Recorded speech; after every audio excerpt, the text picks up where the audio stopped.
শুরুটা এই পাশ থেকে একটু করি। স্যার কেমন আছেন? স্যার কেমন আছেন? হ্যাঁ, ভালো ভালো ভালো শ্যামা, স্যার। তুমি কেমন আছো? স্যার আপনার হলুদ পাঞ্জাবি দেখে মনে হচ্ছে দেশে বসন্ত। দেশ তো চির বসন্তের দেশ, এটা তাই না? দ্বিজেন্দ্রলাল রায় তো সেটাই লিখে গেছেন। আমরা সেই ঐতিহ্যেরই মানুষ বাঙালি। ধনধান্যে পুষ্পে ভরা এই দেশ আমাদের এই বসুন্ধরা। কিন্তু যদি আপনি বলেন ধন ধান্যে পুষ্পে ভরা আমাদের এই বসুন্ধরা, সেই বসুন্ধরাতে এই ধনধান্যে ভরা পুষ্পে ভরা বাংলাদেশে অর্থনীতিটা কেমন আছে? দেখুন, এইখানে আমাদের দেশে ধনধান্যে পুষ্পে ভরা ডিএল রায়ের মতো কবি, আপনার ইসের লালনের মতো কবি, রবীন্দ্রনাথের মতো কবি, নজরুলের মতো কবি যেমন জন্মিয়েছে, এই মাটিতে কিন্তু আপনার তোমার মির্জাফরও জন্মেছে, মীর কাসিমও জন্মেছে, জগৎ শেঠও জন্মেছে। দুই ধরনের মানুষই তো আমাদের দেশে। এখানে নেতাজি সুভাষচন্দ্র বসু, বঙ্গবন্ধু শেখ মুজিবেরও জন্ম হয়েছে, আবার ঠিক মোস্তাক জিয়ার মতো মানুষেরও কিন্তু এখানেই জন্ম হয়েছে। সো এই এই এই নিয়েই কিন্তু আমাদের এই বাংলাদেশ। আমরা যখন এই মুহূর্তে আলাপটা করছি, সেই মুহূর্তের একটা বড় খবর, যারা এই কয়েকদিনের সহিংসতা মারা গেছে তাদের জন্য রাষ্ট্রীয় শোক ঘোষণা করবে আগামীকাল রাষ্ট্র। সেই জায়গাটা, এবং সেই জায়গাটা থেকে একটা তো চলমান একটা অবস্থা আছে, আমরা সবটাই জানি। তবে যে জায়গাটা থেকে আজকে সিরিয়াস আলোচনা শুরু করতে চাই স্যার, সেটি হচ্ছে দেশ জুড়ে একটা বিশ্বাস অবিশ্বাসের সংকট তো চলছে। এই সংকটের সমাধানটা আসলে কোন পথে? দেখো, বিশ্বাস অবিশ্বাসের সংকট মাত্র ইদানিংকালে চলছে বা শুরু হয়েছে তা কিন্তু নয়। এই বিশ্বাস অবিশ্বাসের সংকট কিন্তু আমাদের ৭১ থেকেই চলে আসছে, তাই না? বাস্তবতা হলো এই যে ৭১-এই বাংলাদেশের আপামর জনসংখ্যা বাংলাদেশের মুক্তিযুদ্ধের জন্য বঙ্গবন্ধুর নেতৃত্বে সবাই একত্রিত হয়েছিল, একটা বিরাট সংখ্যক জনতা, সিংহভাগ জনতা। একই সাথে কিন্তু তারাও ছিল যারা পাকিস্তান ভেঙে একটি ধর্মনিরপেক্ষ রাষ্ট্রের জন্ম হোক, অসাম্প্রদায়িক, সেটি চায়নি। এবং তাদের সংখ্যাও কিন্তু তখনও কম ছিল না, এবং মানে গোটা জনসংখ্যার তুলনায় তাদের সংখ্যা অনেক কম, কিন্তু তারা কিন্তু সবসময় ছিল। এখন কথা হলো যে তুমি যেটা দিয়ে শুরু করেছো, রাজনৈতিক মীমাংসা, রাজনৈতিক মীমাংসার জন্য অন্যান্য দেশে, পৃথিবীর এমনকি যুক্তরাষ্ট্রের দিকে যদি আমরা তাকাই বা ভারতের দিকে যদি তাকাই, সেখানে একটা পয়েন্টে কিন্তু সবাই একমত। সেটা হলো রাষ্ট্রের সার্বভৌমত্ব, রাষ্ট্রের যে চিন্তাধারা, রাষ্ট্রতত্ত্ব। যুক্তরাষ্ট্রে ট্রাম্প, তারপরে কমলা হ্যারিস ইত্যাদি, তাদের মধ্যে অনেক মতভেদ রয়েছে বিভিন্ন ইস্যুতে, যেমন ইসরায়েলি ইস্যুতে মতভেদ রয়েছে, কিন্তু তারা কিন্তু সেই রাষ্ট্রীয় যে স্বাধীনতা, সেই ব্যাপারে কিন্তু একমত। কিন্তু আমাদের এখানটা কিন্তু অন্যরকম। আমাদের যারা ৭১-এ যারা মুক্তিযুদ্ধের বিরুদ্ধে ছিল, দুর্ভাগ্যবশত তাদের বংশধররা কিন্তু বেশিরভাগই সেই মতধারাই এখন পর্যন্ত চালিয়ে যাচ্ছে। আমরা আশা করেছিলাম একটু সময়, আমাদের প্রত্যাশা ছিল যে তারা কালের বিবর্তনে তাদের মানসিক জগতে পরিবর্তন আসবে, তারা বুঝতে পারবে যে না, বাংলাদেশ স্বাধীনতা, বঙ্গবন্ধুর নেতৃত্ব, জয় বাংলার যে নীতি, এর থেকে তো বিচ্যুত হওয়ার কোনো পথ নেই। কিন্তু দুর্ভাগ্যবশত অনেকেই কিন্তু সেই নীতি থেকে চলে যাচ্ছে, কিন্তু বেশিরভাগই কিন্তু তাদের সেই পূর্বপুরুষের নীতিটা এখনও ধরে রাখছে। যেমন উদাহরণস্বরূপ সাকা চৌধুরীর ছেলে বলো বা মীর কাসিম আলীর ছেলেদের বলো, তারা কিন্তু সেই একই ধারা এখনও করে রাখছে। সুতরাং সেইখানে রাজনৈতিক মীমাংসা হতে হলে তো অন্তত একটা পয়েন্টে তো সবার মিল হতে হবে, যেটা সবাই বলে থাকেন যে তেল আর পানি, এর মধ্যে তো মিল হতে পারে না। তো সেইখানে এই যে বড় ইয়েটা কি বলে বিরোধটা, সেই বিরোধের আমি জানি না যে কত জেনারেশন লাগবে, কিন্তু সেই বিরোধ যখন তেল আর পানি যতদিন টিকে থাকবে ততদিন সেই রাজনৈতিক মীমাংসা কতখানি সম্ভব আমি তো নিজে বুঝতে পারছি না। রাজনৈতিক মীমাংসাটা যদি না হয়, আপনি বলছেন তেল আর জল কখনো এক হয় না, কিন্তু বড় স্বার্থে তেল আর জল এক হওয়ার জিনিস না। কিন্তু আমাদের যদি বলি রাজনৈতিক দলগুলো তেল আর জল, এই বিভাজনকে আমরা টানবো কেন? আপনি যেটা বলেছেন মুক্তিযুদ্ধের পক্ষ আর বিপক্ষের শক্তি, আমরা অতি সাম্প্রতিক সময় যেসব জিনিসগুলো দেখছি, সেই জিনিসগুলো কিন্তু এখন আপনারা, এটা আমরা প্রথম দেখছি না। যদি বলেন সহিংসতার কথা, আপনি রেফারেন্স টানবেন যে আমরা 14 সাল থেকে দেখেছি, কিন্তু আপনি বলবেন যে এগুলো অপশক্তি। কিন্তু আমার প্রশ্ন, আমাদের সকলের প্রশ্ন, 14 সাল থেকেই যদি অপশক্তি থাকে, আমরা যদি ওই ক্রোনোলজিতে যাই, 14 থেকে আমরা অপশক্তি দেখলাম, তার আগের ইতিহাস বাদ দিলাম, তাহলে এটা কি অপশক্তি যদি হয়ে থাকে এ ভাষায়, সেই অপশক্তিকে দমন করা গেছে? আমি কিন্তু সময় 14 সালটা আমি বলবো 75 সাল থেকেই আমি সেই জায়গায় যাচ্ছি না, কিন্তু শুরু ওই এখন জায়গায় না। যাচ্ছি আমি না। শোনো, এই যে রিসেন্টলি যে ধ্বংসযজ্ঞগুলো হলো, এইটাতে এখন তো সব বেরিয়ে আসছে। আচ্ছা, আমি তাহলে স্যার সব বেরিয়ে আসছে, একদম সোজা কথা বলবেন যে ধ্বংসযজ্ঞ হয়েছে, এর সঙ্গে তৃতীয় শক্তি আছে, আপনি বলবেন, নাম স্পেসিফিক করে বলবেন, জামাত বিএনপি আছে। আমি নাম স্পেসিফিক করে বলি, একদম প্রথম থেকেই যেটি কালকে ওই যে নূর যে লোকটি, সে যে একেবারে প্রথম দিন থেকে ছিল, সেটা কিন্তু সে নিজেই স্বীকার করেছে যে প্রথম দিন থেকেই সে পরামর্শ দিয়েছিল বিএনপি জামাতকে। সে কয়েক দফা মিটিং করেছে ওদের সাথে, এবং সেই মিটিং চলাকালে সে বলেছে যে দেখেন, আমরা এখন ঢুকবো না, এখন এটা এমন ভাব দেখাবো যে এটি ছাত্রদেরই আন্দোলন, কারণ এখন আমরা যদি মুখোশ খুলে ফেলি তাহলে অন্যরকম হবে। সুতরাং আমরা 7-8 দিন নূরের বয়ানটা আপনি দিচ্ছেন, তো নূরের এটি কিন্তু স্বীকৃত বয়ান আপনি দিচ্ছেন, কিন্তু সবচেয়ে বড় কথা, নূরের স্বীকৃত বয়ান সেটা মানুষের কাছে কতটা গ্রহণযোগ্য, বিশ্বাসযোগ্য, সেটিও একটা বড় প্রশ্ন দাঁড়িয়ে গেছে, কারণ নানান ঘটনা ঘটছে। কিন্তু স্যার, আমার প্রশ্ন এটিও না, আমার প্রশ্ন সেটি, যদি জামাত বিএনপি এর সঙ্গে জড়িত থাকে, তার পক্ষে এবং বিপক্ষে যুক্তি আপনি দেবেন যে কেন মনে হচ্ছে এটা জামাত বিএনপি এই অপশক্তি। আমি প্রশ্নটি রাখছি, আমি স্যার এই প্রশ্নে আসবো। গোলাম মোল্লা রনি, আপনার কাছে যেতে চাই সেই জায়গাটা। আমি শুরুতেই বলছিলাম, এই সংকটে একটা রাজনৈতিক মীমাংসা আসলে হওয়া দরকার কিনা, কারণ জাতি একদম মনে হচ্ছে পক্ষের শক্তি বিপক্ষের শক্তি, মুক্তিযুদ্ধের মুখোমুখি অবস্থান, কিন্তু অর্থনীতি থেকে শুরু করে প্রচণ্ড সব খাতেই বিপর্যয় দেখা যাচ্ছে, এটা তো চরম সত্য। ধন্যবাদ সুমা। এখানে মূল ব্যাপারটা হলো যে রাজনৈতিকভাবে মীমাংসা করার জন্য রাজনীতি জানেন, রাজনীতি বুঝেন, এবং রাজনীতির উইজডম মানে প্রজ্ঞা যাদের রয়েছে, দেশপ্রেম থাকতে হবে এবং প্রজ্ঞার সম্পন্ন মানুষ থাকতে হবে, উদারতা থাকতে হবে। এখন বাংলাদেশের রাজনীতিতে সেটা আছে না না আছে আপনি খুব সহজেই বুঝতে পারবেন। যেমন আওয়ামী লীগের যারা লোকজন, তারা তাদের প্রতিপক্ষকে কি বলে? প্রথম বলে এরা ওই স্বাধীনতা বিরোধী শক্তি, ৭৫-এর অপশক্তি, খুনি জিয়ার দল, ক্যান্টনমেন্টে পয়দা হওয়া একটি দল, তারপরে হাওয়া ভবন থেকে উৎসরিত হওয়া, হাওয়া ভবন থেকে জন্ম নেওয়া একটা দল। বাংলাদেশে যারা আছে বিএনপির যারা বড় বড় নেতা, তারা কাজই করে লন্ডন থেকে তারেক জিয়া যে কথাগুলো বলে দেয়, সেই কথাগুলো তারা শুধু পড়ে, রিড করে, দে হ্যাভ নাথিং। তারা ঠাট্টা করে আরও বলে যে লন্ডন থেকে ওহি আসে, এই ধরনের কথাবার্তা প্রতিপক্ষ সম্পর্কে বলে। তাহলে আপনি ধরে নেন যারা আওয়ামী লীগের যারা নেতৃবৃন্দ, তারা মনে করছে তাদের প্রতিপক্ষের মধ্যে রাজনীতির নেই, পলিটিক্সের পি নেই। ইটস এ পার্টি, এর পুরোটাই এর মধ্যে খুন আছে, জখম আছে, ৭১-এর ধর্ষণ আছে, রাজাকার আছে, আলবদর আছে, আর শামচ আছে, লেখা নাই, পড়া নাই, দুর্নীতি, সমস্ত কিছু, নফরত, শুধু ঘৃণা। এটা আওয়ামী লীগের লোকজন মনে করছে। বিএনপির লোকজন কি মনে করছে আওয়ামী লীগ সম্পর্কে? বিএনপির লোকজন মনে করছে যে এই দলটি দিল্লি থেকে যা লিখে দেয় তা শুধু পড়ে। এই দলে যারা প্রোটেক্ট করে রাখে বুদ্ধি দিয়ে, শক্তি দিয়ে, সব দিল্লির লোক, দাদাদের লোক। দাদাদের হুকুমের বাইরে এদের একটা পো অথবা একটা পা এই শব্দ করার ক্ষমতা আওয়ামী লীগের কোনো লোকের নাই। আজকে যদি দাদারা তাদের উপর থেকে আশীর্বাদ নিয়ে যায়, 1 মিনিটের মধ্যে তারা যে কোথায় পালাবে তার কোনো ইয়াত্তা নাই। এরপরে আওয়ামী লীগের যারা বিরুদ্ধ পক্ষ লোকজন, তাদের বক্তব্য হলো যে দেশটা তো এখন বাংলাদেশ নেই, এটি ভারতের অঙ্গরাজ্য হয় এরকম একটা ভাব। এই অভিযোগ তো করে একজন দুজন নয়, লক্ষ লক্ষ লোক। তারা আরও বলে, ভয় দেখায় যেটা একসময় সিকিম হয়ে যাবে। তারা ভয় দেখায় এটা কাশ্মীর হয়ে গেছে, আলটিমেটলি কাশ্মীর হয়ে গেছে। তারা বলে যে এটা হায়দ্রাবাদ হবে কবে।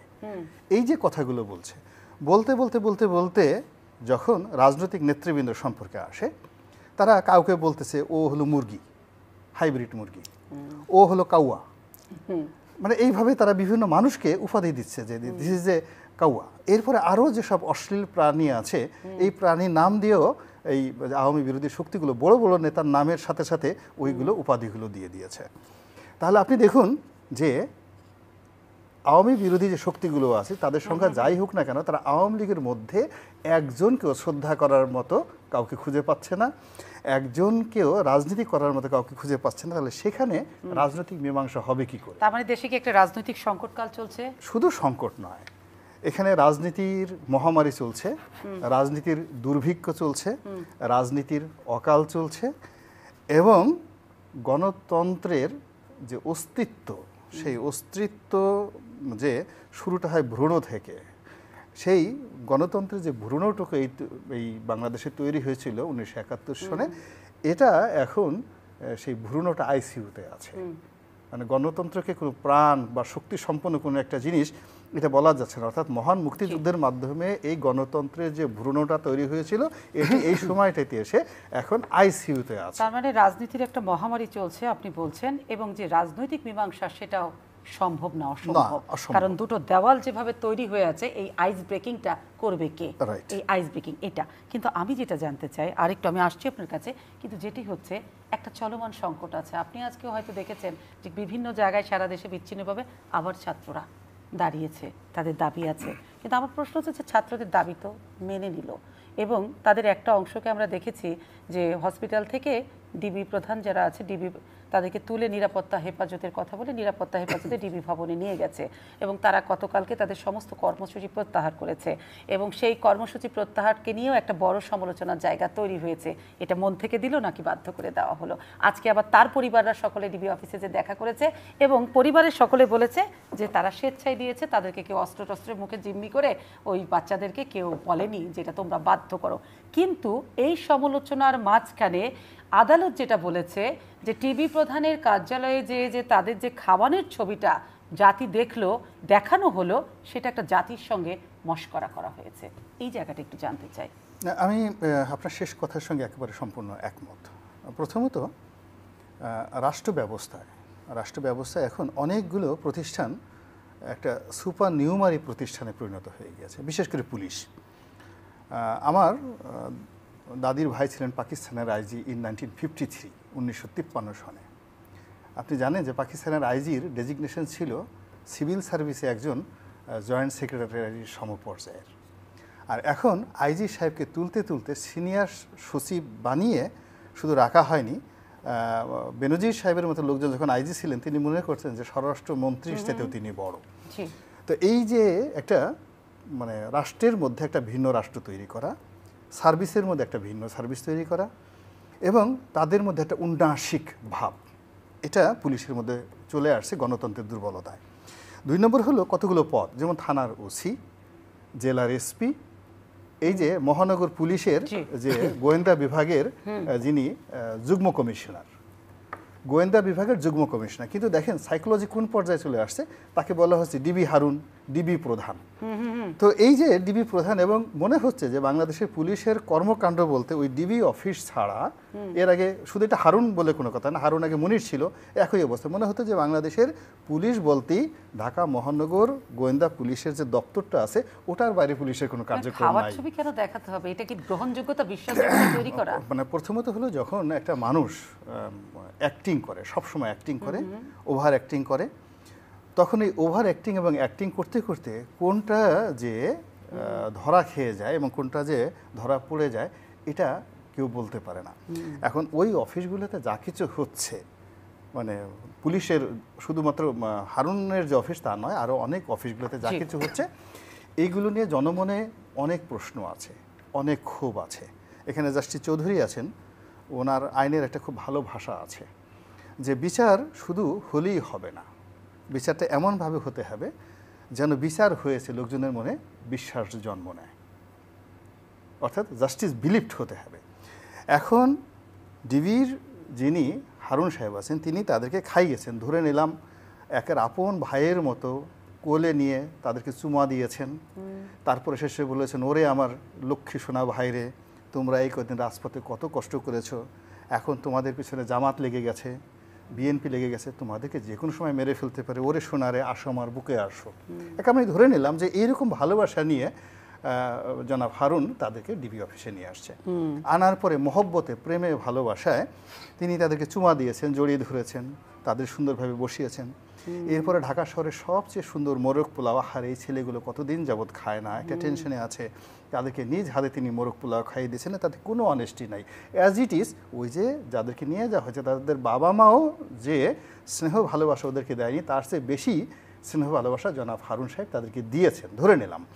কিন্তু বাস্তবতা হলো আমরা যারা দেখছি আমাদের এই জিনিসটা বিশ্বাস হচ্ছে না। আমাদেরকে মনে হচ্ছে এর মধ্যে চক্রান্ত আছে, এর মধ্যে অসততা আছে, এর মধ্যে যাকে বলা হয় আরো অনেক কিছু আছে আনসিন।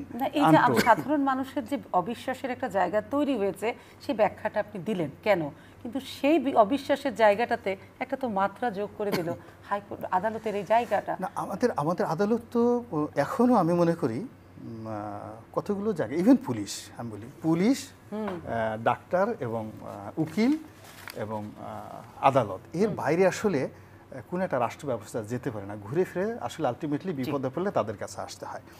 এখন বিচার বিভাগ নিয়ে অনেক কথা হচ্ছে, নিম্ন আদালত নিয়ে অনেক কথা হচ্ছে, আইন মন্ত্রণালয়ের অনেক কথা হচ্ছে, কিন্তু শেষমেশ গিয়ে কিন্তু বিচারকদের কাছেই যেতে হয়। এবং এখনও দেখেন এই সময়টিতে, এই চলমান এই সময়টিতে যুগান্তকারী যদি আপনি 10টি ঘটনা বাংলাদেশে ধরেন একেবারে নাড়াচাড়া দিয়ে ফেলেছে গত কয়েক মাসে, এসব কিন্তু জুডিশিয়ারি থেকে এসছে। এই বেনজিরের ঘটনা ধরেন, মতিরের ঘটনা ধরেন, ইভেন এই যে একটা কিশোর ছেলেকে নিম্ন আদালত থেকে ছেলেটাকে রিমান্ডে নিয়ে যাওয়া, সেটা তো আদালত নির্দেশ দিয়েছে যে অবশ্যই এটা উচিত ফলে হয়নি। আমি মনে করি আদালত যে বক্তব্যটা দিয়েছে এটি জাতির বিবেকের সঙ্গে তারা কমপ্লাই করেছে। তার মানে গোলাম মোল্লা রনি, আদালত কি মানুষের পালসটা বুঝতে পারছে?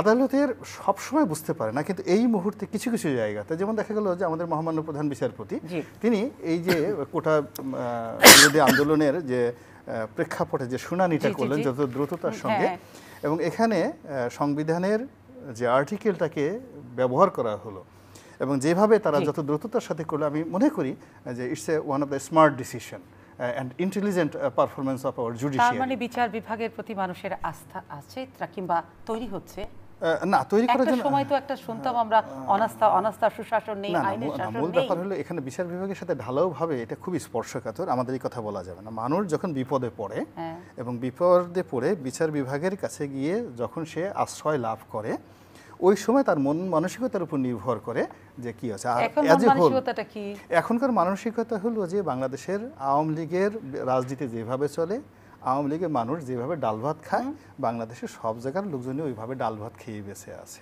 এর বাইরে আমি আর কিছু বলতে পারবো না। সবাই ডাল ভাতই খাচ্ছে, মানে কারো কপালের মাংস পোলাও জুটছে না। মাংস পোলাও মানে আওয়ামী লীগ যদি মাংস পোলাও খায়, তারাও মাংস পোলাও খাচ্ছে। এটাই তো সমতাই তো সবাই চায়, তুই ডাল ভাত খাবি আমরাও খাবো, তুই মাংস খাবি আমিও খাবো, এটাই সবাই মনে করে যে এখানে সমতা। সবাই আচ্ছা সমতা। কিন্তু স্যার আমি একটা প্রশ্ন রেখেছিলাম, ওটাতে সেকেন্ড প্রশ্ন, ফার্স্ট প্রশ্ন আমি যেতে চাই, যেহেতু আপনি একজন বিচারপতি। স্যার ওই জায়গাতে ওই যে জামাত শিবিরের জায়গাটা আমার প্রশ্ন ছিল, কিন্তু আমি জানাবো ওই যে ডিবি অফিসে যে ভাত খাওয়ানোর ছবিটা, ওই জায়গাটা আমি সবগুলো, রনি অনেকগুলো কথা বলেছে, আমি সবগুলো অ্যাড্রেস করব। রনির সমর্থনও করব, আবার মেবি হয়তো জায়গায় হয়তো। এনিওয়ে, নূরের কথাটা আমি প্রথমেই বলি। নূরের সম্পর্কে কিন্তু মানুষ সবাই জানে, সে যে ইসরায়েলি ইসরায়েলি গোয়েন্দা বাহিনীর সাথে যোগাযোগ করেছিল, তাদের সাথে বৈঠক করেছিল, এগুলো কিন্তু প্রমাণিত ঘটনা। আমি একটা ছোট প্রশ্ন করি, আমি তো অত কিছু বুঝি না, আপনারা আইনজীবী। নূর বিদেশি গোয়েন্দার সঙ্গে ইসরায়েলের সাথে তার একটা রিলেশনশিপ ছিল, দেশ বিরোধী একটা তার ষড়যন্ত্র ছিল, আপনারা বলছেন পত্রপত্রিকা এসেছে, তার মানে তো সে রাষ্ট্রদ্রোহী। যদি তথ্য প্রমাণ থাকে, তাকে কি গ্রেফতার করা হয়েছিল, তাহলে তাকে ছাইরে রাখা হয়েছিল কেন? তখন এটা তাকে ছেড়ে ভুল করেছিল, তখন কিন্তু এই যে ইসরায়েলি গোয়েন্দা বাহিনীর সাথে তার যে সখ্যতা, সেটা কিন্তু প্রমাণিত সত্য, তার ছবি টবি সবই বেরিয়েছে, সে মানা করে। এবং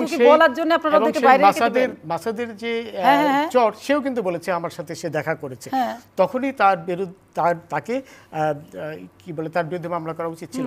সেটি না করাটা অবশ্যই কোনো অবস্থায় যুক্তিসঙ্গত হতে পারে না।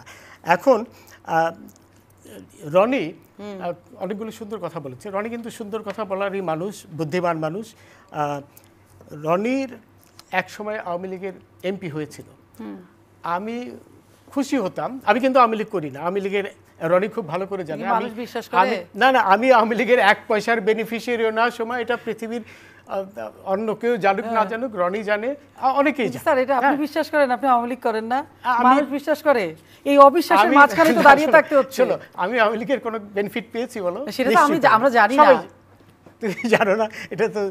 এটা তো প্রকাশ্য, সবারই জানার কথা। তাহলে সবাই আপনাকে আওয়ামী লীগ বলে কেন? আওয়ামী লীগ যেটা হয়েছে, আমি তো মুক্তিযুদ্ধের পক্ষে না, কোন দল করা তো অপরাধ না স্যার। না, আমি করি না, জামাত করলে, আওয়ামী লীগ করলে এটা অপরাধ না। শোনো, আমি ছাত্র জীবনে ছাত্রলীগ করতাম, সেটা বিলেতে যখন পড়াশোনা করি আমি ছাত্রলীগের ওখানে সাধারণ সম্পাদক ছিলাম। কিন্তু পরবর্তীকালে যখন আমার লেখাপড়া ব্যারিস্টার হয়ে গেলাম, এরপরে আমি বঙ্গবন্ধু পরিষদ করেছি। কিন্তু আওয়ামী লীগ, যেহেতু আমি বিলেতে সরকারি চাকরি করতাম, আমার আওয়ামী লীগে যোগদান করা সম্ভব ছিল না। আমি বঙ্গবন্ধু পরিষদ করেছি। কিন্তু আওয়ামী লীগ আমি কখনো কিন্তু করিনি, এখনো করি না। কিন্তু সুবিধা পেলে কি খালি আওয়ামী লীগ করতে হবে? না, শোনো, যেহেতু আওয়ামী লীগের কথাগুলো মুক্তিযুদ্ধের পক্ষের কথা, এই জন্য আওয়ামী লীগের মূলমন্ত্রের সাথে আমার মূলমন্ত্র মিলে যায় বলি আমি একইভাবে কিন্তু রাশেদ খান মেননের পক্ষেও কথা বলি, ইসের পক্ষেও কথা বলি, কি বলে, ঘাতক দালাল নির্মূল কমিটি। না, ঘাতক দালাল তো রাজনৈতিক দল নয়, এটার সাথে তো আমি আছি, ওদের উপদেষ্টা। আর ওই হাসানুল হক ইনুর, যারা মুক্তিযুদ্ধের পক্ষের সবকটি দলকেই আমি কিন্তু সমর্থন করি। এখন আমি যেটা বললাম যে রনি যদি আওয়ামী লীগে থাকতো, আমি কিন্তু খুবই খুশি হতাম। এই জন্য খুশি হতাম যে রনির যে মেধা, আমি মেধার কথাটা পরে আসবো, রনির যে ইন্টেলেকচুয়ালিটি, ওর যে জ্ঞান, সেই জ্ঞান দিয়েই কিন্তু তোমার যে কথাটি আজকে রাজনৈতিক মীমাংসা, সেই দলটিকে অনেক উপদেশ দিতে পারতো বলে আমি মনে করি। দলের কাছে যে অনেক উপদেশ দিতে পারতো, আমার মনে হয় সেই ধরনের উপদেশটার অভাব দলে রয়েছে। তার মানে আওয়ামী লীগে ভালো বুদ্ধি দেওয়ার মানুষের অভাব আছে, অভাব রয়েছে। কারণ সেটা কি দল বুঝতে পারছে? যদি না বুঝতে পারে সেটা তাদের ব্যর্থতা। তার মানে এই যে চলমান স্যার কয়েকদিনের সহিংসতা, সেটা কি রাজনৈতিক একটা ব্যর্থতা না? অবশ্যই। আওয়ামী লীগ তো আলাদা দল, সরকারকে আলাদা করছে। এই যে গত কয়েকদিনে অনেক কঠিন আওয়ামী লীগের ভেবেছে ও 2-1 দিনের মধ্যে সরকার পতন হবে, তারা কিন্তু সব ঈদের গর্তে পালিয়েছে। আওয়ামী লীগের লোকও ভেবেছিল। অবশ্যই, অনেকেই পালিয়েছে। কজনের চেহারা তুমি দেখেছো বলো? ওই যারা নাকি আওয়ামী লীগের বেনিফিট পেয়েছে, আমি তো 7-8 জনের বাইরে কাউকে দেখিনি, সব তো ঈদের গর্তে পালিয়েছে, তাই না? এখন স্যার পালালো কেন? আমি কথায় কথায় থামা, এটা আমার একটা বাজে দোষ। কিন্তু স্যার আপনি বলছেন যে সব আওয়ামী লীগ ইঁদুরের গর্তে পালিয়েছে, না মানে সুবিধাভোগী যারা আওয়ামী লীগ, না, অনেক সব সুবিধাভোগী না, অনেক সুবিধাভোগী আওয়ামী লীগ ইঁদুরের গর্তে পেরিয়েছে। কিন্তু আমার প্রশ্ন হচ্ছে, একজন তৃণমূল থেকে টপ টু মানে বলে শীর্ষমূল পর্যন্ত আওয়ামী লীগের তো সবাই জনপ্রতিনিধি আছে, ইউনিয়ন চেয়ারম্যান থেকে উপজেলা চেয়ারম্যান, এমপি থেকে 300 আসনের এমপি, সকলেই। এই যখন ঢাকা অ্যাটাক হলো, তখন কি আমরা 15টি আসনের কোন এমপি কে দেখেছি আওয়ামী লীগের? সেটাই তো দুর্ভাগ্যজনক। এই জন্য আমি বলছি যে রনির মতো লোক থাকলে এটি কিন্তু ঘটতো না। তাহলে আওয়ামী লীগকে আমরা বলবো জনবিচ্ছিন্ন হয়ে গেছে? না, জনবিচ্ছিন্ন হয়েছে মানে ওই যে কাদের, নাকি জনপ্রতিনিধি নির্বাচনে ভুল করেছে? না, জনপ্রতিনিধি সেটা না, সবাই এই যে ওপেন ডোর খুলে দিয়েছে, বিএনপি এসছে, রাজাকার এসছে, জামাত এসছে, এমনকি ফ্রিডম পার্টির লোক এসছে, সবাইকে আওয়ামী লীগ ওয়েলকাম করেছে। সেটা তো নিশ্চয়ই ভালো হয়নি। এবং এদের চরিত্রটা কিন্তু আমরা দেখতে পেলাম গত এই যে কোটা আন্দোলন শুরুর পর থেকে এদের আমরা চিনতে পারলাম। এখন এইখানে আরেকটি কথা এসে যাচ্ছে যে ডিবি হারুনের প্রসঙ্গটা এসছে। দেখুন, আমরা প্রথম দিন থেকেই আমরা সকলেই বলে এসছি যে শেখ হাসিনা যা চায়, তোমরা যা চাও, শেখ হাসিনা তো একই জিনিস চায়। তোমরা চাও কোটার বিলুপ্তি, এটা তো শেখ হাসিনারই নীতি, এবং আসলেই তো তাই। 2018 সালে শেখ হাসিনাই কিন্তু কোটা বিলুপ্ত করেছিলেন, যদিও চাপে পড়ে করেছিলেন বলে উনি বলেছেন, কিন্তু এটা তো সত্য। এরপরে যখন কয়েকজন ছাত্র হাইকোর্টে রিট করলো, সেই রিটের বিরোধিতাও কিন্তু Awami League deputy attorney general করেছে, যেহেতু এটি সরকারি পলিসি। এবং তারপরে যখন এই রায়টি বেরোলো 1 জুলাই, তারপরে কিন্তু প্রক্রিয়ায় যতটুকু সময় লাগে সেই সময়ের বাইরে কিন্তু সাথে সাথে আমাদের বিজ্ঞ অ্যাটর্নি জেনারেল আমিনুদ্দিন সাহেব কিন্তু প্রায় সঙ্গে সঙ্গেই প্রাথমিক প্রক্রিয়াটি শুরু করেছিলেন। এই আইনি প্রসিডিওরগুলো তো আমাদের অতীত, আমরা জানি সকলে, কিন্তু আমরা যদি এর পরের ধাপগুলোতে একটু আগাই তাহলে হবে। না, পরের ধাপগুলো প্রথম দিনই কিন্তু আমিনুদ্দিন সাহেব একটি যেটা আইনের ভাষায় বললে মানুষ বুঝবে না, যে প্রাথমিক দরখাস্তটা উনি করেছেন যেখানে পরিষ্কার বলে দিয়েছেন যে আমরা হাইকোর্টের রায়ের বাতিলতা চাই, মানে হাইকোর্টের রায় যেন বাতিল হয়ে যায়, আমরা সেটা চাই, এবং সেইভাবেই কিন্তু এগিয়েছেন। এর পরবর্তীকালে উনি এগুলো কিন্তু প্রত্যেকটি বলে প্রক্রিয়ার ব্যাপার, এবং আদালত তো তার আদালত আইনি প্রক্রিয়া এগিয়েছে, কিন্তু জিনিসটা যখন আর আদালতের মধ্যে সীমাবদ্ধ থাকেনি, জিনিসটা এসে গেছে রাজপথে, তখন এটা কি রাজনৈতিক একটা মীমাংসা দরকার ছিল না? রাজনৈতিক মীমাংসার কোনো, এটা নিশ্চয়ই রনিও করবে। তুমি ওই শিক্ষার্থীদের কাছে কি কোনো প্রতিনিধি গিয়েছিল সরকারে? না, সেটাই আমাদের ব্যর্থতা, আমরা তাদের বোঝাতে পারিনি যে এই বিষয়টিতে সরকারের কোনো ক্ষমতা নেই, কারণ দেশ তো চলে সংবিধানে। ওইটা করার অর্থ হতো সংবিধানকে কি বলে একেবারে শেষ করে দিয়ে, যেটি হতো একটি বিদ্রোহ, সংবিধান ছাড়া দেশ হতো। সংবিধান অনুযায়ী যখন শুনানি কি করে তাহলে আগিয়ে আসলো? না শুনুন, আগিয়ে তো ছাত্রদের দাবির প্রেক্ষিতে আসলো। তোমার এই প্রশ্নটার জবাব আমি দিচ্ছি, একটি করে বলছি।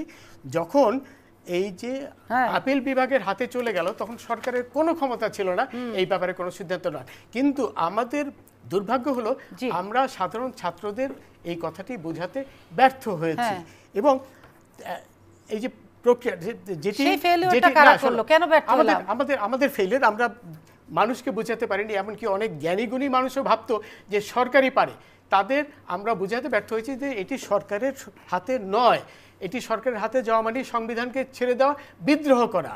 হ্যাঁ, কারণ এটি একান্তই আপিল বিভাগের ছিল, এবং সেই অর্থেই আমি বলছি যে হারুনের মতো বিচক্ষণ লোক প্রমাণ করলো সে আসলে কত বিচক্ষণ। যেটা আমরা ব্যর্থ হয়েছি বোঝাতে, সেটি কিন্তু হারুন কালকে বা পরশু ওই 6 জনকে অন্তত বোঝাতে পেরেছে যে দেখো, তোমরা যে কোটা নিয়ে গেছিলে সেই তোমাদের আন্দোলন কিন্তু আর তোমাদের হাতে নেই, এটা এখন চলে গেছে এই নূর, জামাত, বিএনপির হাতে, সংখ্যালঘুদের হাতে। আপনি বলছেন ডিবি হারুন সাহেব বিচক্ষণতার পরিচয় দিয়েছেন, শেষ পর্যন্ত এসে এই জিনিসটা আসলে বুঝলেন হারুন সাহেব বুঝলেন, কিন্তু স্যার উনি মানে কোর্টও কি বুঝলো না? উনি হারুন সাহেব কোর্ট তো বুঝেছে, আর হারুন সাহেব তো ওনাদেরকে নিয়ে গেছে। স্যার, এই যদি হারুন সাহেব এত বিচক্ষণ হন, তাহলে এতগুলো লাশ পড়লো কেন? এই মানে এতদিন দেরি করে বুঝলেন কেন? আগে বুঝতে তো লাশ পড়তো না স্যার। এইটাই তো, শোনো, এইখানে মূল দোষ হলো এই নূর এবং অন্যান্য কি বলে মির্জা ফখরুল টকরুল রিজভী, যারা নাকি এটি উস্কিয়েছে, তারপরে তারেক জিয়া যে নাকি বাইরে থেকে উস্কিয়েছে। এবং এইখানে কিন্তু ঘটনা শুরুতেই তো স্যার আমি বলি, ঘটনা শুরুতে ডিবি হারুন সাহেব বিএনপি অফিসে তালা লাগিয়ে দিলেন, তাহলে আবার উস্কানো হলো কি করে? শোনো আমি বলছি, বিদেশ থেকে কোটি কোটি টাকা আসছে, এটাও তো বাস্তবতা। এবং নূর 69 লক্ষ টাকা পেয়েছে, এটি তার নিজের স্বীকারোক্তি। সে এক রাজনৈতিক নেতার থেকে 4 লাখ টাকা পেয়েছে, এটি তার নিজের স্বীকারোক্তি। এই যে অর্থগুলো ঢলেছে, এবং কিন্তু সাধারণ ছাত্ররা কিন্তু বুঝতে পারেনি, তারা এদের দাবার গুটি হিসাবে ব্যবহৃত হয়েছে এই ফখরুল, নূর ইত্যাদির হাতে। সাধারণ ছাত্ররা বুঝতে পারেনি তারা অন্য কোনো পক্ষের দাবার গুটি হচ্ছে, কিন্তু তাদের আন্দোলনটা যখন রাজপথে শান্তিপূর্ণ ছিল, তখন থেকে কিন্তু সরকার স্যার বলছে এখানে তৃতীয় পক্ষ প্রবেশ করেছে। সরকার তো বুঝতে পেরেছিল, সরকার কেন লাগাম টানলো না? শোভা, প্রথম 7 দিন শান্তিপূর্ণ ঠিকই ছিল, কিন্তু পরে যখন রাস্তাঘাট, ওই যে প্রথম বললো কি বাংলা ব্লকেড, এইটা তো আর শান্তিপূর্ণ বলা যায় না, কারণ তুমি রাস্তাঘাট সব বন্ধ করে দেবে, মানুষের যাতায়াত বন্ধ করে মানুষের জীবন দুর্বিষহ করে দেবে। তাহলে এই শান্তিপূর্ণ আন্দোলনের মধ্য দিয়েই তো তাদের একটা দাবি দেওয়া আছে, কিন্তু শান্তিপূর্ণ আন্দোলনের মধ্যে কিন্তু ছাত্ররা বলছিল আমাদের সাথে কথা বলুক, আমরা সর্বোচ্চ পর্যায়ে কথা বলতে চাই। কথা বলার কিছু ছিল না, তো এই জন্য ছিল না, তাদের বারবার বোঝানো হয়েছে যে বিষয়টি আপিল বিভাগের হাতে, আমাদের কিছু করার নেই। কিন্তু আমাদের ব্যর্থতা হলো আমরা সেই জিনিসটি বোঝাতে পারিনি। না, আমার কথা হচ্ছে স্যার, বুঝলাম সব পক্ষই বুঝলো, এতগুলো ডেড বডি পরে কেন, এরকম অরাজকতার পরে কেন? তারা ডেড বডি পড়েছে কখন? যখন তারা অরাজকতা শুরু করছে, যখন বিটিভি ভবন ধ্বংস করে দিয়েছে, যখন তোমার ইসের, তার আগে থেকে তো শুনছিলাম সরকার বলছে এই আন্দোলন জামাত শিবিরের, তাহলে সরকার বুঝে ছাত্রদেরকে কি নিজেদের আয়ত্তে আন্দোলন কেন? তাহলে বাড়তে দিল কে আন্দোলন? আন্দোলন আনবে কিভাবে যখন নূর ঢুকে পড়েছে, মির্জা ফখরুল ঢুকে পড়েছে? না, নূরের অনেক পাওয়ার, সরকারের চেয়ে নূর পাওয়ারফুল। নূর কোটি কোটি টাকা নিয়ে মাঠে নেমেছে, মাঠে নেমে সে কয় কোটি টাকা? আপনি বলেন 69 লাখ, অনেক 69 লাখ তার নিজের পকেটে গেছে, বহু টাকা পেয়েছে, দেশে অনেক ব্যবসায়ী টাকা দিয়েছে, বিদেশ থেকে টাকা আসছে, মধ্যপ্রাচ্য থেকে টাকা আসছে, তার বেশি শক্তিশালী নূর না সরকার? শোনো, নূর স্যার কে বেশি শক্তিশালী, নূর না সরকার? না, নূর আমি সরকার শক্তিশালী, কিন্তু নূর যে তাহলে নূরের সাথে আপনি এতবার বলছেন। না, নূর যে পরিস্থিতি সৃষ্টি করেছে হ্যাঁ। সেটি আমাদের, আমি তো প্রথম থেকেই বলছি, আমাদের ব্যর্থতা আমরা ছাত্রদেরকে বা জনসাধারণকে প্রথম দিকে বোঝাতে সক্ষম হইনি। যখন তারা বিটিভি ভবন ধ্বংস করে দিল, যখন টোল প্লাজায় আগুন জ্বলে দিল, কত মানে মেট্রো রেলে ধ্বংস করে দিল, মেট্রো রেল অবশ্যই জনসম্পদ ধ্বংস করা অবশ্যই অপরাধ, সেটার বিপক্ষে নিশ্চয়ই সকলে। না শোনো, এই যে এগুলো যে ধ্বংস করেছে জামাত, শিবির, বিএনপি, এগুলো তো এখন প্রমাণিত। যাদের ধরেছে, সিসিটিভিতে আইডেন্টিফাই করে যাদের ধরেছে, তারা নিজেরাই, তাদের পরিচয় পাওয়া গেছে। ছাদ থেকে কতজনকে স্যার আমরা তদন্ত হওয়ার আগে বিষয়গুলোকে বলে দিই এরা করেছে, এটা কি তদন্ত কাজ ব্যাহত হয় না? না, তদন্ত যারা যেটা স্বীকৃত, নূর স্বীকার করেছে। জি স্যার। হ্যাঁ, তারপরে নূর অন্যান্যদের সাথে যে মিটিং করেছে, স্বীকার করেছে, এগুলো তো সবই স্বীকৃত। সুতরাং স্বীকৃত কথা কিন্তু তদন্তে কোনো প্রভাবিত হবে না। যখন এবং তারা পরিষ্কার ভাষায় বলেছে যে কে বিটিভি ভবনে আগুন দিয়েছে, কে মেট্রো রেল, যে মেট্রো রেলের জন্য আমরা বছরের পর বছর অপেক্ষা করছিলাম, কোটি কোটি টাকা ঋণ করে সেই মেট্রো রেল ধ্বংস করে দিয়েছে। এগুলো তো সবই, কারণ সিসিটিভি শেষ পর্যন্ত আপনার থেকে আমি কি পেলাম, শেষ পর্যন্ত যে এই যে অপশক্তি, এই অপশক্তিকে কঠোরভাবেই দমন করতে হবে, এর কোনো বিকল্প নেই। এবং এরা রাষ্ট্রদ্রোহিত অপরাধ করেছে, এই রাষ্ট্রদ্রোহিতার অপরাধীদের বিচার করতে হবে। এবং সেইখানে কবিগুরুর সেই কথাটি আমাদের মনে রাখতে হবে, ক্ষমা যেখানে এই ক্ষীণ দুর্বলতা, হে রুদ্র আমি যেন কঠোর হতে পারি তাহা। এই মনোভাব নিয়েই যে কথা গতকাল মাননীয় প্রধানমন্ত্রী বলেছে, এদের বিরুদ্ধে এদের কঠোর হাতে দমন করতে হবে, এদের কোনো ছাড়াছাড়ি নেই, এদের সর্বোচ্চ শাস্তি দিতে হবে। দেখো ইংল্যান্ডে কিন্তু মৃত্যুদণ্ড নাই, ইংল্যান্ডে নাই, কিন্তু রাষ্ট্রদ্রোহিতার জন্য কিন্তু মৃত্যুদণ্ডের অপরাধ। আচ্ছা, আমি তাহলে এই পাশটা একটু যাই। তো সুতরাং এরা যেহেতু রাষ্ট্রদ্রোহিতা অপরাধ করেছে, এদের বিচার রাষ্ট্রদ্রোহিতার আইনে হতেই হবে। প্রশ্ন আছে কোনো? আমার নাই। না, আমার কোনো প্রশ্ন নেই। মানে আমি জাস্টিস চৌধুরীর সাথে বেশ কয়েকটা এই বিষয়গুলো নিয়ে টকশো করেছি, এটিএনএ করেছি, আপনার এখানে আরও করেছি। তো উনি আজকে অনেকটা লিবারেল, অনেক সুন্দর হলুদ একটা পাঞ্জাবি পরে আসছেন এবং আরও লিবারেল হয়ে গেছে যখন আপনার শাড়ির যে পাড় এটার সঙ্গে তার হলুদ পাঞ্জাবির বিল হয়ে গেছে। কিন্তু আপনার মনের রং কি? আমাদের তো এটা বাইরের রং। আমারটা এখন কৃষ্ণচূড়ার রং আমার মনের মধ্যে এখন। সেই বিখ্যাত কবিতা, এখানে রমনার ঊর্ধ্বমুখী কৃষ্ণচূড়ার তলায়, যেখানে আগুনের ফুলকির মতো এখানে ওখানে জ্বলছে অসংখ্য রক্তের, রাইট, যেখানে অসংখ্য রক্তের ছাপ, আমি সেখানে কাঁদতে আসি। এখনো কবিতা আসে, রাইট, সেই কবিতা আসে। তো যাই হোক, যেটা 52 ভাষা আন্দোলনের পরে মাহবুব সাহেব লিখেছিলেন। তো আমার যে বক্তব্যটা হলো যে উনি আজকে লিবারেল হওয়ার কারণে এবং সম্ভবত আপনার কারণে উনি অনেক সুন্দরভাবে গুছিয়ে বলছেন, বাট তার একটা ডায়ালগ ছিল, কতগুলো ডায়ালগ ছিল। সে ফার্স্ট ডায়ালগ হলো তিনি স্পষ্টভাবে প্রধানমন্ত্রীর জবানের সঙ্গে যদি বাংলাদেশে কেউ সাহস করে একজন কমপ্লাই করে থাকে, সেটা জাস্টিস চৌধুরী। তিনি বলেছিলেন যে এখানে যারা আন্দোলন করছে এদের মধ্যে রাজাকারের বাচ্চা যারা আছে, রাজাকারের বাচ্চা, এবং খুব বোল্ডলি তিনি বলেছিলেন। এবং তিনি আরও বলতে চেয়েছিলেন, রাজাকারের বাচ্চার সাথে আর একটা ইলিজিটিমেট একটা শব্দ বলতে চেয়েছিলেন, সেটা উনি বলতে পারেন নাই, হয়তো পরে বলবেন। সেকেন্ডলি তিনি বলেছিলেন যে এই ঘটনার সাথে জামাত, শিবির থেকে শুরু করে আরও অনেক জঙ্গিবাদের যারা কারখানা তৈরি করে, এরকম উনি একজন বাংলাদেশে খুব নাম করা পীর, আমি যাকে পীর হিসেবে বলেছি, মাশাইখ হিসেবে বলেছি, সে তাকে জঙ্গি নেতা হিসেবে আখ্যা দিয়ে বলেছে এদের কারণে এই জিনিসগুলো হয়েছে।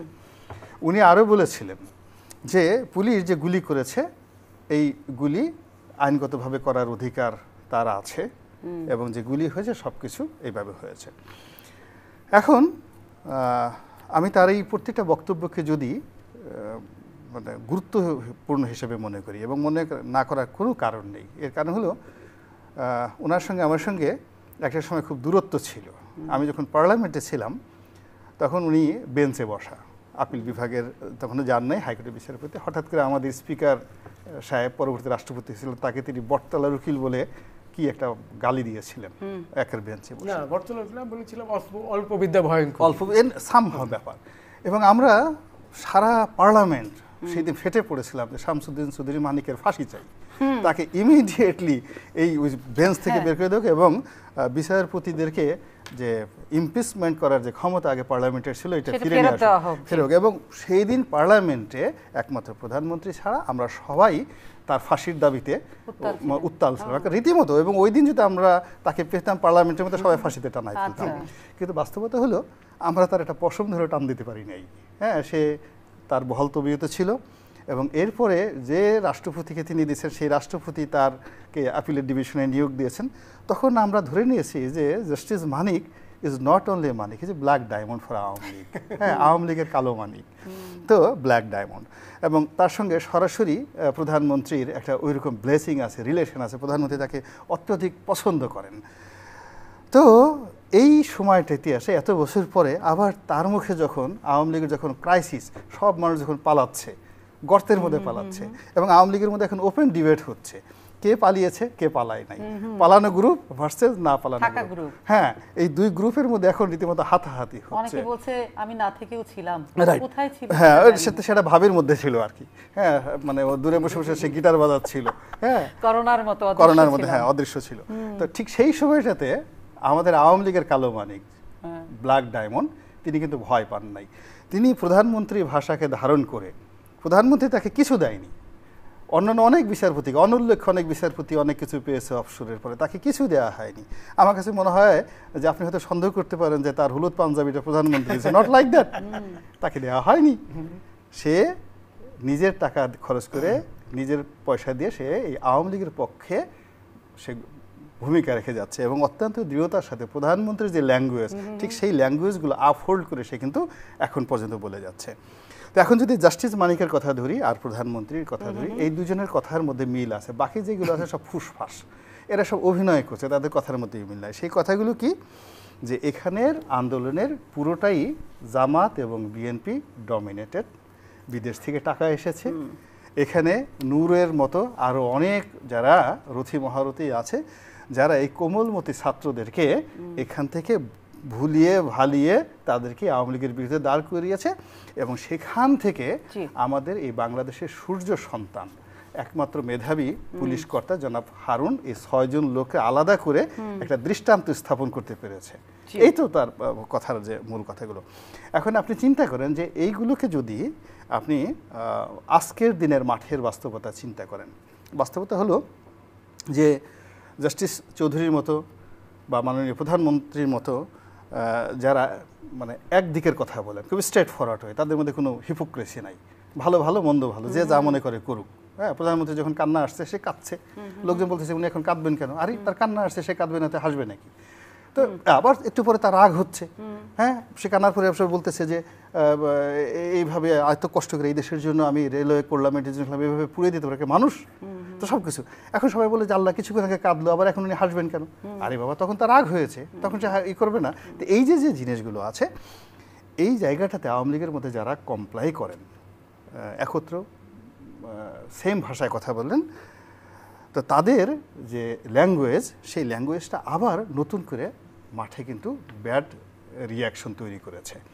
সেই রিয়াকশনটাকে আবার এই যে আজকের দিনে আমরা যখন এই অনুষ্ঠানটা রেকর্ড করছি, আজকে ওই ডিবি অফিসে গিয়ে যারা আন্দোলন প্রত্যাহারের জন্য ঘোষণা দিয়েছে, তাদের সেই কথাটা বিশ্বাস করেনি, বিশ্বাস না করে আন্দোলনে যারা অন্য যারা লোকজন আছে তারা আবার নতুন আন্দোলনের কর্মসূচি দিয়েছে এবং পুরো ঢাকা শহর আজকে, আমি যখন আসছিলাম দেখলাম, আমি কোনো আন্দোলনকারীদেরকে দেখিনি, কিন্তু তারা যেন রাস্তায় নামতে না পারে পুলিশ সেখানে একদম 100% কারফিউর মতো করে পুরো রাস্তা খালি করে রেখেছে। তো কাজে আজকের এই সময়টাতে বসে, আপনার এই টকশোতে বসে আমি বলতে পারি না যে আজকে রাতটা কেমন যাবে, যেহেতু আমরা যেই সময়টাতে করছি এই রাতটা কেমন যাবে, আমি বলতে পারি না আগামীকালটা আসলে আমাদের দেশটা কেমন যাবে। এর কারণ হলো এই যে কোটা বিরোধী আন্দোলন যখন শুরু হলো, এটাকে প্রথমে তাচ্ছিল্য করা হলো, এরপরে এটাকে মিসহ্যান্ডেলিং করা হলো, এরপরে কি হলো, সময় ক্ষেপণ করা হলো, অযথা এটার পেছনে সময় ক্ষেপণ করা হলো, এরপর এখন যেটা করা হচ্ছে সেটা হলো যাকে বলা হয় অতিরিক্ত শক্তি প্রয়োগ। অর্থাৎ আপনি কারফিউ দিচ্ছেন, কারফিউ জনগণ আইন মানছে, আইন মানার পরে রাস্তা ছেড়ে দিয়েছে কারফিউর জন্য, আর তখন কারফিউ অবস্থা আছে, তাহলে এখানে প্রোটেস্ট হচ্ছে কি করে? এই সময় তো কোনো কিছু করা যায় না। তাহলে এটা করা যাচ্ছে না, হলো যে এই সময় যেহেতু আপনি করা যাচ্ছে না, আপনি বাড়িতে গিয়ে ব্লক রেড দিয়ে ৯,০০০ লোককে গ্রেপ্তার করেছেন। এটা যদি করা যায় 11 দিনে ৯,০০০ লোককে গ্রেপ্তার করেছেন। তো এখন ব্যাপার হলো যে আপনি যদি যেটা বঙ্গবন্ধুর আদর্শকে যদি লালন করতেন, বঙ্গবন্ধু ৭১ সনের পরে উনি দেখলেন যে মুক্তিযুদ্ধ হয়েছে, তার সঙ্গে সঙ্গে রাজাকার আলবদর আর শামস একটা বিরাট গ্রুপ হয়ে গেছে। সিভিল সার্ভিস, মিলিটারি সার্ভিসের প্রায় সবাই পাকিস্তানপন্থী। তো উনি দেশ চালাবেন কাদেরকে দিয়ে? ফলে উনি কিন্তু জেনারেল অ্যামনেস্টিতে যেতে বাধ্য হয়েছিলেন। এবং তার সেই যে সাধারণ ক্ষমা ঘোষণা, পৃথিবী একদিকে যাক, আমি বলবো যে it was one of the smartest decision ever made in the history. তদ্রূপ এখন যে ঘটনাটা ঘটেছে, এটার জন্য আসলে এখান থেকে বের হয়ে আসার জন্য আমার প্রথমে যেটা ছিল, আমি বলছিলাম যে একটা টক শোতে জাস্টিস চৌধুরীর সাথে ছিল, আমি বললাম যে জরুরি অবস্থা অথবা কারফিউ ছাড়া এখান থেকে বের হওয়া সম্ভব নয়, দ্যাট হ্যাপেন্স। এবং এই কারফিউ যখন এখন চলতেছে, আমি বলবো যে এই মুহূর্তে সরকারের যদি এখান থেকে বাঁচতে হয়, বের হতে হয়, সরকার আরও অনেক সমস্যা আছে, হয়তো সরকারের পতন হবে অন্যভাবে, কিন্তু এই যে চলমান সমস্যাটা তাকে নিষ্পত্তি করতে হলে তাকে আনকন্ডিশনালি জেনারেল অ্যামনেস্টিতে যেতে হবে, তাকে সাধারণ ক্ষমা ঘোষণা করতে হবে, যাদেরকে গ্রেপ্তার করা হচ্ছে তাদেরকে ছেড়ে দিতে হবে, এবং এই যে যারা ছেলেমেয়েরা তারা যেন বিশ্বাস ফিরে পায়, এবং বিশ্বাস ফিরে পাওয়ার পর তারা যেন বিশ্ববিদ্যালয়ে শান্তিপূর্ণভাবে আসতে পারে। একদিন দুদিন খোলার পরে তারা মিছিল করে মিটিং করবে, যখন দেখবে হেলমেট বাহিনী আসছে না, ছাত্রলীগ আসছে না, তারপরে শেষে সেখানে রামদা আসছে না, আলটিমেটলি তারা ঠান্ডা হয়ে যাবে। যারা আন্দোলন করছে তাদের একটা বিশ্বাস আপনি যে জায়গাটা বললেন অর্জন করতে হবে, কিন্তু সরকার কি করে আস্থা নেবে তাদেরকে যে আন্দোলন শুধু সাধারণ শিক্ষার্থীদের, এখানে অন্য পক্ষ নেই? মূল ব্যাপার হলো, শুনুন, সত্যের উপর দিয়ে পৃথিবীতে কোনো শ্রেষ্ঠতর জিনিস নেই। সত্যের জন্য কোনো অভিনয় করতে হয় না, সত্য প্রতিষ্ঠা করার জন্য কোনো ভয় থাকে না, সত্য সত্যই। সরকার যদি সরল মনে সত্যর প্রতি নিষ্ঠ হয়ে সাধারণ ক্ষমা ঘোষণা করে, তাহলে এখানে ন্যূনতম দুর্ঘটনা ঘটার 1% সম্ভাবনা নাই। কেন নাই? পৃথিবীতে এই ঘটনা কখনই ঘটে না যেখানে জেনারেল অ্যামনেস্টি হয়েছে। এমনকি আমাদের দেশে দেখেন, এই আওয়ামী লীগ সরকারের আমলে তো শান্তি বাহিনীরা আত্মসমর্পণ করেছে না? করেছে। এর আগে যখন র্যাব খুব হয়ে গেল, সুন্দরবনের পুরো এলাকাটা খুব ডিজাস্টার হয়ে গেল, এই র্যাবের সাথে যখন সুন্দরবনের দস্যু বাহিনীর তাদের একটা সমঝোতা হলো, সেখানে একটা শান্তি প্রতিষ্ঠা হয়নি? হয়েছে। তো এখানে হয় কি, সরকার যখন অনেস্ট হবে, এবং অনেস্ট হতে হবে কি, যার হাতে অস্ত্র আছে। আপনি অস্ত্র নিয়ে নিরস্ত্র লোকের সাথে আপনি বাহাদুরি দেখাচ্ছেন, আপনি অস্ত্র হাতে নিয়ে নিরস্ত্র লোকের সাথে অভিনয় করছেন, আপনি অস্ত্রের মুখে নিরস্ত্র লোকদেরকে বলছে অভিনয় করো, নাচো, গাও। না, ঠিক আছে, আপনার জিনিসগুলো না প্রচণ্ড, আপনি যে পরামর্শগুলো দিলেন সেটা হচ্ছে সময় উপযোগী, এবং এটা ঠান্ডা মাথায় যদি ভাবে তাহলে হয়তো আবার জনমনে স্বস্তি আসে, দেশ ভালো থাকে, সবার উপরে তো দেশ। কিন্তু গোলাম মোল্লা রনি, আমি যদি একটা কথা বলি যে নিরস্ত্র মানুষের উপরে কেন অস্ত্র প্রয়োগ করা হচ্ছে, কিন্তু সেটা অবশ্যই যে আমার হাতে তো অস্ত্র নেই, আমার উপরে কেন গুলি, কিন্তু গুলিটা কেন চালানো হচ্ছে, এবং এই যে জনসম্পদ ধ্বংস করা, এটা কারা করলো, সেই জায়গাটার কি উত্তরটা দেবেন? এখানে আমি একেবারে খোলামেলাই বলছি, যারা হয় কি, মারতে মারতে মারতে মারতে মানুষের একটা অভ্যাস হয়ে যায়। পাবলিক দেখলি, কারো গাল দেখলি তার মনে হয় থাপড়াই, পিঠ দেখলি মনে হয় চাবুক মারি। তা আমাদের দেশের 2009 সন থেকে কিছু লোক যাদের হাতে ক্ষমতা, তাদের ভিতরে উন্নাসিকতা, অহংকার এত বেশি পর্যায়ে চলে আসছে যে তাদের সামনে যদি কেউ নাচানাচি করে, সে বলে নাচলি কেন?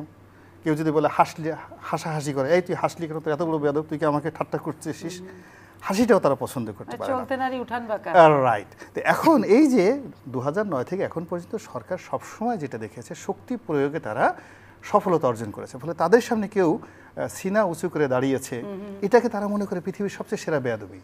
কারকে বলতেছে তুমি পারলে আমাকে গুলি করেন, আমাকে গুলি করেন, জ্বালিয়ে পুড়িয়ে দেওয়াটাকে সিনা উঁচু করে দাঁড়ানো। এই গেল হলো সিনা উঁচু করে গুলি করলো। গুলি করার পরে যখন একটা বিশেষ শ্রেণী অ্যাঙ্গার হয়ে যায়, তখন ওইটার পথ ধরে এনিথিং মে হ্যাপেন। আপনি ঝগড়ার সময়, যুদ্ধের সময় এনিথিং হ্যাপেন। ধরেন এখন ওই যে একটা গুলি করেছে সাইদকে, এর পরবর্তী যে ওইটার পথ ধরে 200 লোক লাশ পড়বে, যারা ওই একটা গুলি করেছে তারা কিন্তু 200 লাশ চায়নি, কিন্তু পরিস্থিতি এমন একটা জায়গাতে নিয়ে গেছে। বা যারা লাঠি নিয়ে বের হয়েছে, তো তারা যারা যদি বের হলো, যারা জ্বালালো পোড়ালো, তারা কারা?